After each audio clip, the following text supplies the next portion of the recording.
Hey everybody, Nick here, and today I got a review for you of a knife I've mentioned a lot, but never actually owned the review, and that's your Spyderco Domino.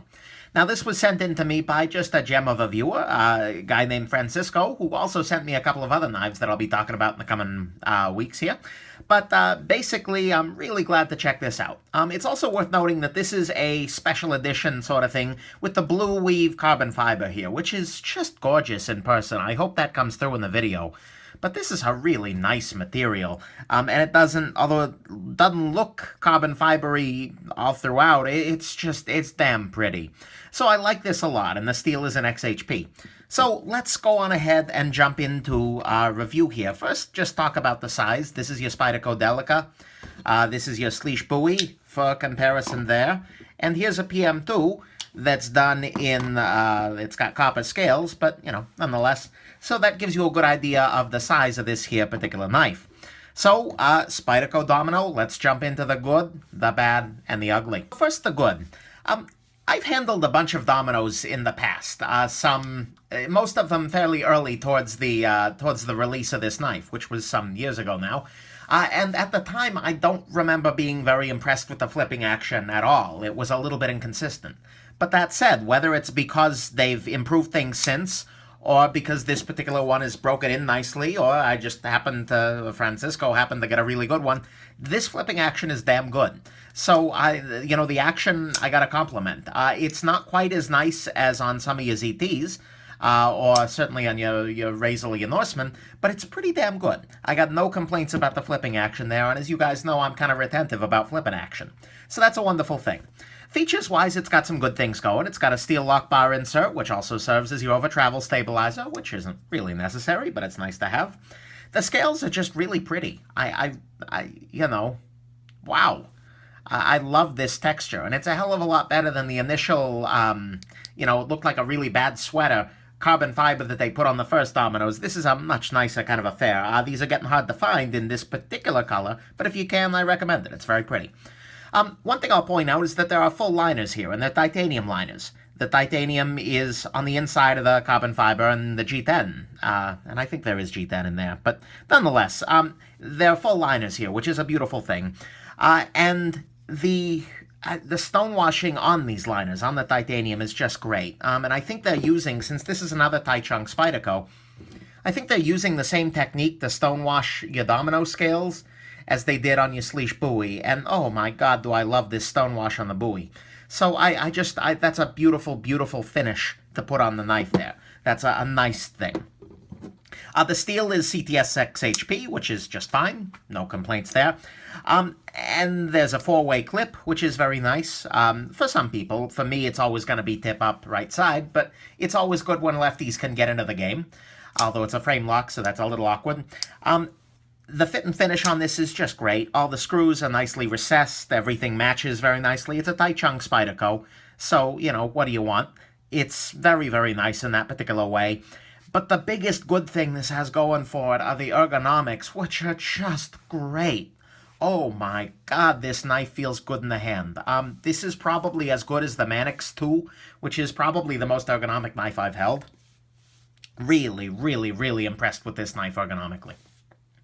There's a slight hot spot off of the clip, but oh man, this just feels so damn nice in the hand, which is a beautiful thing. So this is one of the more ergonomic flippers out there, and it beats the ergonomics on your Mantra, which is kind of the main competition for this now, by a mile and a half even. It's really, really beautiful in the hand. So that's the good. It's got good flipping action on this particular one, and I hope they're all like that these days. It's got all the features you want. It's got a beautiful scale, beautiful stonewash, great fit and finish, and just stellar ergonomics. I can't overstate how good this feels in my hand. So that's a beautiful, beautiful thing. Unfortunately, there is also some bad here. Couple of bad things here. First and foremost, it's a Taichung Spyderco, which means that the edges that aren't supposed to be sharp kind of are. The titanium, because it's been stonewashed, is just fine, but the blade itself has got some issues with it, with the sharpness. This side, and particularly inside the Spidey hole on this particular knife, is damn near dangerous. They need to get that addressed, because it's a big quality of life issue. Here it doesn't matter as much because you're using the flipper, but I'm just not a fan. So they really need to up their chamfering game over there in Taichung. The clip on this guy leaves me cold because it's huge and it's painted. You can see it's already starting to scratch up a little bit, and that's just no good. Not a big fan of those at all, and I wish that they'd just freaking sanded it off and made it a little bit better in that particular way. Not a big fan of your painted clips, and particularly on the knife that looks very nice otherwise. They could have done better, and I wish they had. The scales are slightly asymmetrical, and this was the case on the Southern too, as I recall. This scale over here is thicker than this scale over here. That's complete nitpicking, but it's one of the little things that drives me a little bit crazy in that organizational mindset kind of thing. Like, come on, guys. The G10 could have been thinner here. You could have done this. It would have been okay. But they didn't. And it drives me crazy in a mild way. This is not a major functional fault with the knife, in case you can't tell, but it is something I noticed. And finally, the blade shape just leaves me a little bit on the cold side, as a lot of these big leaf-shaped blades do, because honestly, I don't see the need for this extra steel beyond, there's an extra half-inch of steel here to get the same blade, basically. And I just don't see that need, and it makes the knife bigger, wider, when it doesn't need to be. The blade is fairly thick, which I don't have a problem with. I mean, that's a crappy comparison. Let's try that again for reals. Here you go. Compared to your Delica, you can see it's not super, super thick, and compared to your PM2, it's thinner. But the blade is very thick and very wide, and I don't know necessarily why it needs to be. So that blade shape may have really good uses, but for me, it's not for me. It's redundant. But anyway, so that's the bad. As always, it needs a little bit better chamfering on it. It's got this huge painted clip. The blade leaves me cold, and my inner need for retentive perfection symmetry is bugged by the fact that those are asymmetrical. But I'm insane. We know this. So there's the bad. Let's get into the ugly. There are two ugly things about this knife, and they're both actually the same thing. And that's that this knife is just huge in the pocket. Carrying this around, I just realized, holy crap, it's very hard to get into the rest of your pocket when you've got this knife in there. And let's look at that. There are a couple of reasons for this. First and foremost, this clip is anything but deep carry, and a deep carry clip tends to hide the bulk of the knife off to the side, so you've got a lot more opening at the pocket. But instead, the clip here rides like this, which means it's very easy to get at, but it also means that right where your pocket's going in, you've got a bunch of knife, and you've got your flipper tab as well as this thick blade sticking out that doesn't need to be that thick. And as a result, for some reason, this knife is just awkwardly huge in the pocket, and it feels in some ways more awkwardly huge than something like your PM2, because your PM2 kind of tucks out of the way, because the bulk of its width is much lower in the pocket. Here, it's wide from the very start. This is, just a design choice, but it's one that drives me a little bit crazy.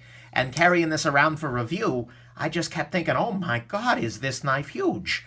And again, it's not really. I mean, it's not meaningfully larger than your PM2, and certainly once extended, but it just feels really big. And maybe I'm crazy, but I don't feel like I am there. And the other thing that kind of makes that more frustrating, with the PM2, sure, it's a big handle, but it's got a big blade in it. For this knife, you're not getting all of that much blade for your handle size. And I mean, you can look at the geometry here. The pivot, there's about a half-inch of titanium before you even reach the start of the finger choil. Then another, well, maybe not a half-inch, but then another bunch. And, come on. I mean, you can fit a quarter between the pivot and the start of the blade damn near. That's a lot of space, and I understand that this was an early experiment with washers. They wanted to give themselves a lot of space. But there is a lot of wasted space between here and here. And that's why, this carries so big. And the blade is just not that big for the size of it. I mean, the Delica blade is damn near identical in terms of size. But if you look at the handles and you look at the knives when closed, your Delica is a lot smaller. It doesn't really look that way. Yeah, it kind of does look that way from above. But it's just smaller, it's thinner, and it's just much, much easier to carry. This gives you, to give you another perspective, the Sleesh buoy and your Domino in the pocket take up about as much room. The Sleesh buoy's got a deep carry clip, which hides the big part of it. But again, if you look at the blade on your Sleesh buoy and the blade on your Domino, there's a whole lot more blade on your Sleesh buoy. And again, I just don't see that as being a beautiful thing. So you end up with 2.5 inches of usable blade in a 4.5 inch handle, which is a lot, even by Spyderco standards. So that's kind of the trouble with it. It's just huge in the pocket. So there's your ugly, fundamentally. What's the final verdict? So Spyderco always brags that their knives are made for the hand rather than the eye, and, most of the time that makes sense, but it doesn't here, because this is a very pretty knife that feels, oh my god, good in the hands. I mean, seriously, I can't overstate the ergos on this guy. For my hands, this is as good as anything I've felt from Spyderco, and probably as good as anything I've felt, period. Maybe the Manix was a little better, but maybe not. This could be better. I don't know. It's been a while. Anyways, the ergos on this are just stellar. But what this isn't built for is your pocket. This is a great knife in the hand and a terrible knife in your pocket. It just takes up so damn much room. And for me, that's a deal breaker, because most of the time, my knife is in my pocket. And carrying this guy around, I was feeling like, oh my god, this thing's huge. Every time I go in for my phone or for my wallet, it's like, oh, hey, Domino, nice to see you. And I don't feel that way even with a knife like the Sleesh Bowie, because this just carries awkwardly large somehow. So that's the trade-off you got to worry about. You get these great ergos, but you don't get a good feel in the pocket. It's just huge there. If you're thinking about the Domino, I encourage you to think about the Domino, because I'm not going to say it's a gem because of the size issue, but it's a very nice knife, and it's well built, and I got no major concerns with it except that size thing. If you're willing to take that, then, sorry about that. If you're willing to take that, then no freaking problem. But I also encourage you to think about the Mantra 1 first. The Mantra 1 is about the size of the Delica, has a blade that's about the size of your Domino here, at least in terms of cutting length, although it's much thinner, but it's just much more space efficient, and I didn't really worry when the Mantra was in my pocket. It wasn't big, it wasn't overwhelming. Also, the steel is a little better. The Mantra is an M4, and this is a Delica, not a Mantra, but nonetheless, the Mantra is an M4, this is in CTS XHP, and the Mantra is $30 cheaper. It wasn't as good of a flipper as this particular Domino is, but I've held Dominoes that were as bad or worse as your Mantra. So, that's kind of a crapshoot. But that's, for I think a lot of people, the Mantras are going to be a nicer area of compromise than this. You lose some ergonomics, because the Mantra is much less ergonomic than this, but you gain a whole lot of everyday carry pocketability, and that's a beautiful thing. So if you're after the Domino, and you're willing to take that compromise of great ergos for something that's huge in the pocket, then do it. I got no complaints here. But if you're just after a Spyderco flipper, then I'd recommend you look at the Mantra first, and then upgrade to the Domino if you feel like you need that ergo very specifically. I hope this has been helpful. Again, Francisco, thank you so much for lending me your Domino here, and it is really a beautiful knife, and I never would have gotten to review one otherwise. So thank you very much. And I hope you all have had a wonderful day.